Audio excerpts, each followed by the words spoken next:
원장님 책에서 꾸준히 수익을 내는데도 불구하고 이 계좌가 늘어나지 않아서 고민하는 이런 많은 개인 투자자들이 계신데요. 뭐 여러 가지 이유가 있겠지만 그중에서도 가장 큰 이유는 리스크 관리 개념이 없기 때문이다 라고 하셨는데요. 이 리스크 관리는 어떻게 해야 하는 걸까요? 일단 개인 투자자들은 리스크 관리가 뭔 줄도 모르고 개념 자체가 없죠. 그러니까 일단 몰빵 투자하거나 맞아요. 추격 매수하거나 리스크에 대한 생각 자체가 없는 거죠. 근데 이제 리스크 관리는 리스크 크기하고 상황에 따라서 리스크 크기를 축소하거나 리스크를 아예 회피하거나 또는 리스크를 그대로 받아들여 순응하거나 새로운 리스크로 변환하는 대응을 하면 네. 전부는 아니더라도 상당 부분 리스크를 조절할 수 있어요.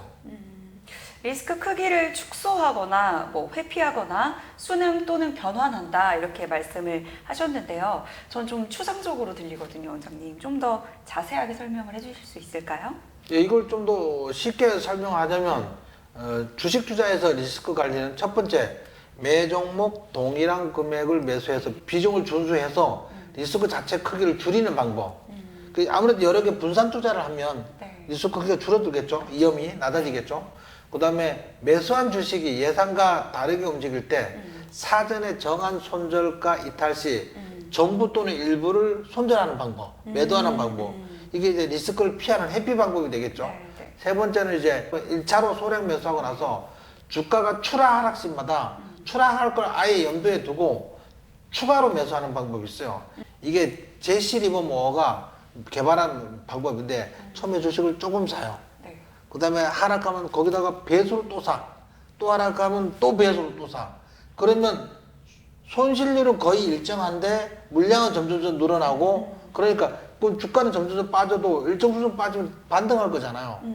그 리스크를 그냥 추가 매수로 해결하는 그런 실제적으로 그런 방법이 있어요. 제시 리버모어라는 사람이 실행하는 방법인데 이 방법의 장점은 리스크가 절대 커지지 않는다는 거지.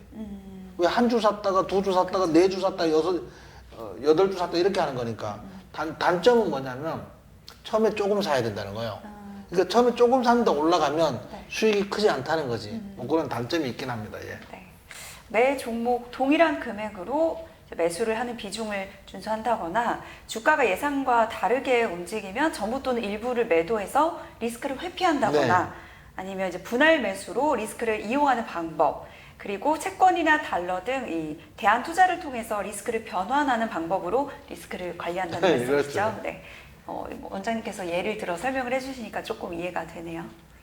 예, 뭐 제가 설명을 잘했다기보다는 이제 강주현 씨가 공부가 서서히 되고 있으니까 이게 쉽게 들리는 겁니다. 만약에 공부가 안 됐다면 지금처럼 설명해도 무슨 말인가 싶을 맞아요. 거예요. 처음에 예. 저 히브리어 하시는 줄 알았거든요. 예. 공부가 어느 정도 지금 네. 돼가고 있는 중입니다. 네. 네. 원장님 그럼 동일한 금액을 매수하라라고 하셨는데요. 이 한 종목 비중은 어느 정도로 해서 그러면 몇 종목을 보유하는 게 좋을까요? 포트폴리오 종목 수에 따른 리스크 크기가 있는데요. 네. 종목 수가 늘어나면 처음엔 리스크 크기가 현저히 뚝뚝뚝 리스크 크기가 줄어드는데 어느 정도 줄어들면 늘어나는 종목 수에 비해서 리스크 크기가 하락이 그렇게 크지 않아요. 그런데 종목 수가 늘어나면 관리하는 데 힘들고 뭐 그러니까 제가 볼 때는 이제 개인 투자자 입장에서는 종목을 매수할 때 총 투자금의 10% 이내로 매수해서 열에서 한 15종목 사이에서 보유하는 게 가장 적절한 걸로 보여져요. 예. 네. 그래서 원장님께서는 총 투자금의 7% 이내 매수하라고 늘 하시는 거네요. 예. 그래서 그러면 총 14종목 매수를 할 수 있어요? 네, 제가 총 투자금 대비 7% 이하로 매수하라고 그대로 하신다면 한 14종목 정도 매수하는 거거든요. 시장 주도주 업종을 2종목씩만 사도 14종목 되는 거거든요. 네. 물론 상승의 직전에 기가 막히게 사면 좋겠지만 그 실질적으로 어려우니까 네. 시장 주도주가 좀 내려올 때 샀다가 올라가면 파는 방법을 택하면 안정적으로 꾸준히 수익을 낼 수 있는 겁니다. 그 다음에 또 중요한 것은 이제 매수한 종목이 예상과 다르면 손절하는 거예요.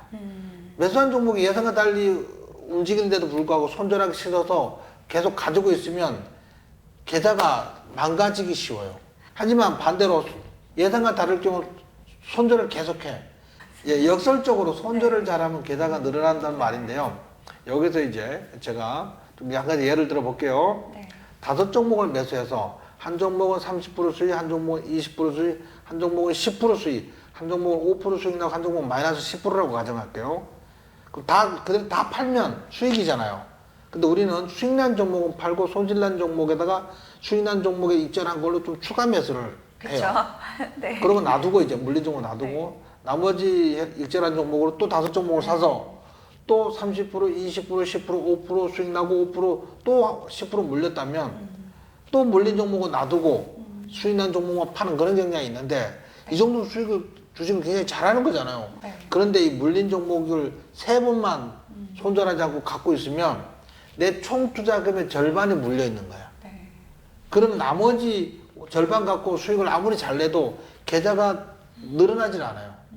그래서 주식을 매수했다가 예상과 다르면 손절하는 게 주식 투자에서 매우 중요해요. 네, 맞아요. 늘 말씀하시는 네. 거잖아요. 네.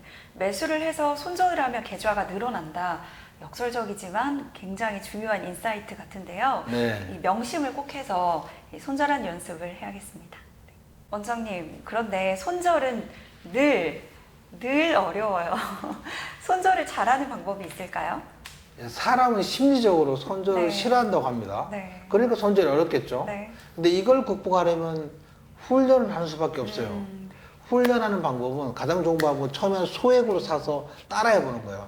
이걸 다 팔아도 뭐 큰 손실 금액이 크지 않게 소액으로 사서 연습을 하다 보면 그러다 보면 손절하는 것이 보유하는 것보다 유리하다는 것을 몸소 체험하게 된다면 네. 나중에는 큰 금액도 좀 더 손절을 잘할 수 있게 되지 않을까 싶어요.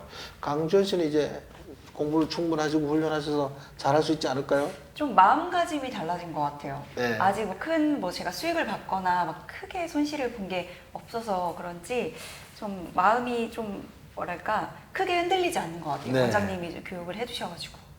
예, 뭐 천천히 따라 하시면 시간이 지날수록 점점 잘하게 될 겁니다. 네. 날씨가 점점 더워지고 있는데요. 네.